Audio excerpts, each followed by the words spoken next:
હું રજનીકાંત રાવલ આપની સમક્ષ રજૂ કરું છું પ્રયાગરાજ વાર્તા સંગ્રહની લેખક શ્રી ભરત સાંગાણી દ્વારા લિખિત વાર્તા ન જાણ્યું જાનકીનાથે, સંપાદક અંકિત ચૌધરી, સહસંપાદક કૌશિક શાહ.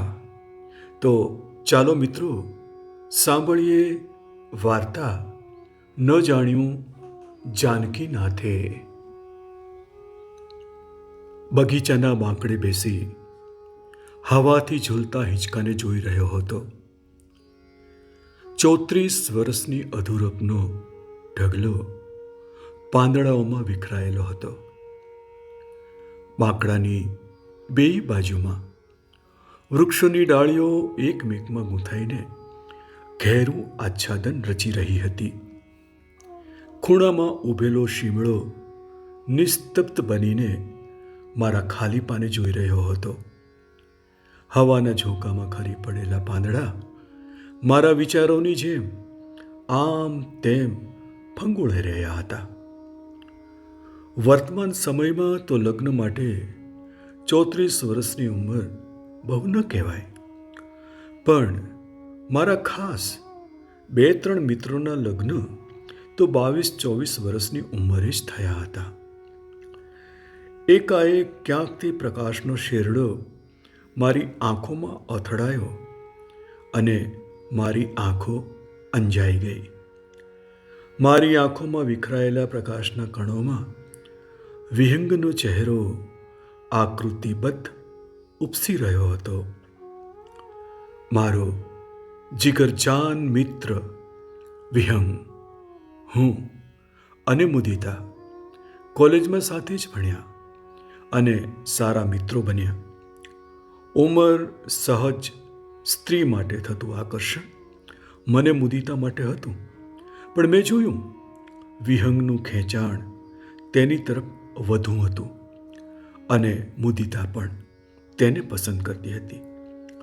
તે તરફ વધુ ધ્યાન ન આપતા હું અભ્યાસમાં વધુ રત રહેવા લાગ્યો અને સોફ્ટવેર એન્જિનિયરિંગ સાથે MS કર્યું, એટલે એ પહેલાં લગ્નનો વિચાર પણ મેં ન કર્યો. મને સારી ફર્મમાં નોકરી પણ મળી ગઈ. ઘરેથી લગ્ન માટે દબાણ ઘણું થતું. મમ્મી કહ્યા કરતી, આંગણે વહુ લઈ આવ. પપ્પા બોલતા નહીં, પણ તેમની આંખો એ જ વાત કહેતી રહેતી હતી.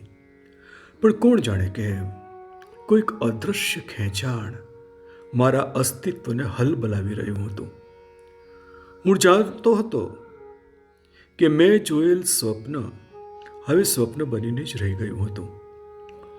વાસ્તવિકતાને મેં સ્વીકારી લીધી હતી. તે મંજિલ મારી નહોતી. હવે અમારી વચ્ચે નિર્મળ દોસ્તી જ હતી. છતાં મારા જીવનમાં અન્યના પ્રવેશ માટે હું તૈયાર નહોતો. લગ્ન કરવા દિલ માનતું નહોતું. બીજી તરફ કોલેજ પૂરી કરી વિહંગ અને મુદિતા બંને જણ 2 વર્ષમાં જ પરણી ગયા. 24 વર્ષની ઉંમરે એમના લગ્નમાં હું અણવર બન્યો હતો. લગ્નના 3 વર્ષ પછી સુંદર પુત્રનો જન્મ થયો. પ્રમેય એનું નામ. ખૂબ મીઠડો. મને પણ તે ખૂબ ગમતો. તે પણ જ્યારે તેમના ઘરે જાઉં ત્યારે અંકલ અંકલ કહીને મને વળગી પડતો. બધા પોતપોતાના જીવનમાં વ્યસ્ત હતા. મારા જીવનની પાનખરો વીતી રહી હતી. આંખોમાં સૂકું ભટ્ટ રણ વિસ્તરી રહ્યું હતું. વિહંગ મને ઘણીવાર કહેતો કે પરણવામાં તું બહુ મોડું કરી રહ્યો છે. મુદિતા ટોણો મારતા જાણે વિધાતાના સંકેતની જાણ હોય એમ કહેતી કે પછી ડાયવોર્સી કે વિધવા સાથે વિવાહ કરવા પડશે, અને અમે ખડખડાટ હસી પડતા. અચાનક એક રાત્રે મોબાઈલની ઘંટડી રણકી સંદેશ મળ્યો કે તમારા મિત્ર વિહંગનો પૂના એક્સપ્રેસ હાઈવે પર ગંભીર અકસ્માત થયો છે. વિગતો જાણી હું તરત જ તેને જે હોસ્પિટલમાં દાખલ કરવામાં આવ્યો હતો ત્યાં દોડી ગયો.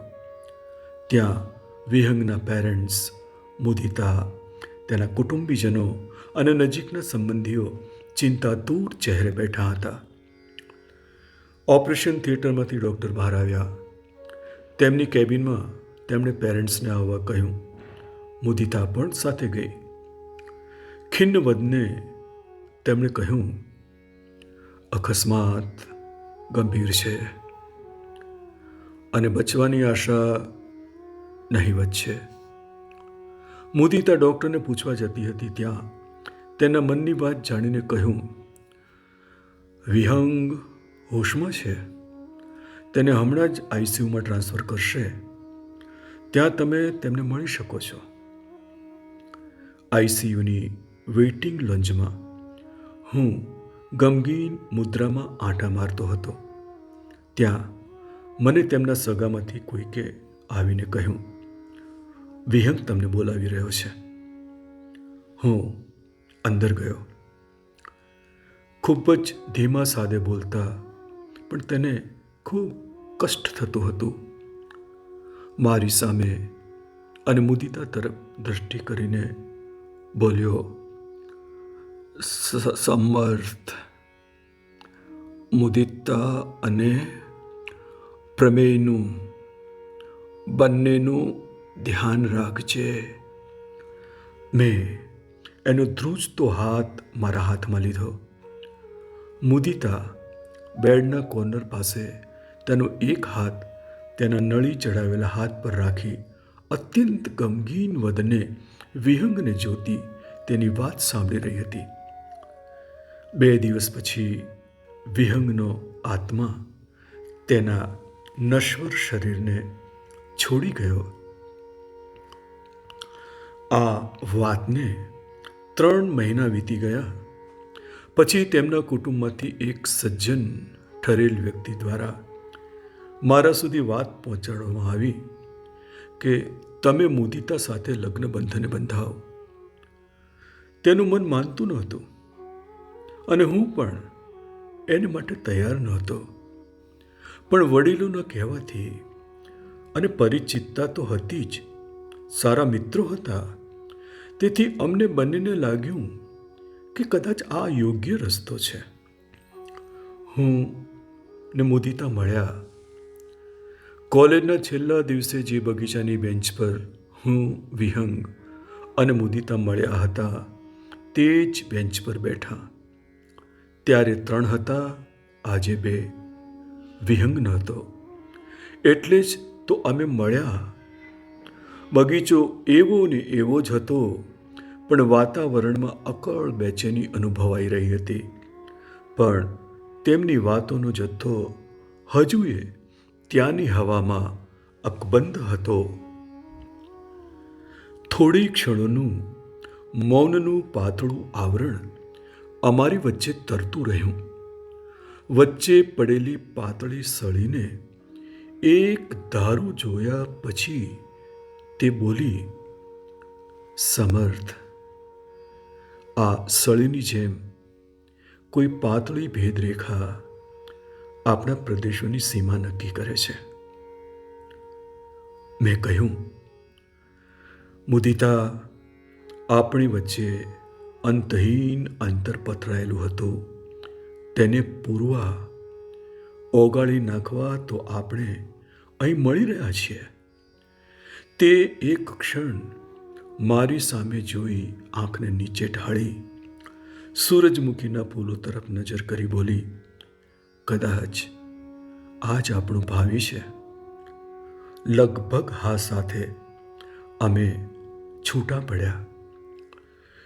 આજે બગીચાના બાંકડે બેસી આ વિચારોના વમળમાં હું તણાતો હતો ત્યારે આસોપાલવના વૃક્ષમાંથી આવતા સૂર્યકિરણોની રોશનીમાં વિહંગનો ચહેરો સ્પષ્ટ થયો અને તેણે મારો હાથ ઝાલી કહેલા શબ્દો કે બંનેનું ધ્યાન રાખજે નો પડઘો મારા અંતરાત્મામાં ઘૂમી રહ્યો હતો.